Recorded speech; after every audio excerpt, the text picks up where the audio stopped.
Philippe Etchebest, ce candidat de Top Chef regrette de ne jamais avoir coaché. Fidèle à Top Chef depuis 2015, Philippe Etchebest a assisté aux premières loges à l'émergence de nouveaux talents en cuisine. L'un d'entre eux, Adrien Cachot, l'a particulièrement marqué, et ce même s'il n'a jamais eu le privilège de l'avoir dans sa brigade. Un nom difficile à prononcer mais un visage et des mots que l'on n'oublie pas. Qu'ils aient été à la dérive dans Cauchemar en cuisine ou sous ses ordres dans Top Chef. Restaurateurs et jeunes cuisiniers ont été marqués à vie par la personnalité et les conseils avisés du meilleur ouvrier de France. Car, le fan de rugby et de hard rock n'est pas que le personnage parfois brut de décoffrage hurlant au loup lorsqu'on manque de respect à la gastronomie française.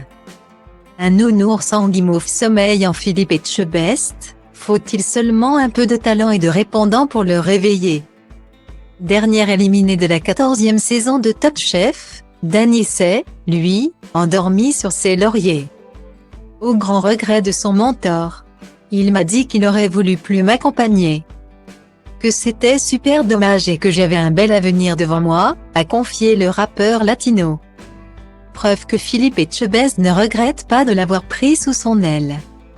En revanche, un candidat lui a échappé, et l'un des 4 mousquetaires du programme s'en arrache encore la moustache. Dans un format vidéo de Téléstar, le chef aux manchettes bleues a révélé regretter Adrien Cachot. Le grand chouchou de la saison 11, qui avait échoué à la 2e place juste derrière David Gallienne. Lui avait préféré Paul Perret, plus proche de son univers. J'avais trouvé le candidat tellement à l'opposé de ce que je suis, se souvient-il. Entre la force tranquille, qui avait trouvé le temps d'aller aux toilettes pendant la première épreuve, et le cuistot branché sur 10,000 volts, il y avait en effet 3 steaks d'écart. Et puis, je n'y suis pas allé. Je ne sais pas pourquoi. Je ne saurais pas l'expliquer. Mais c'est vrai que j'enviais Paul d'avoir ce candidat parce que c'était un mec exceptionnel. A poursuivi Philippe Etchebest. Mais la salade de regret est loin d'être son plat favori.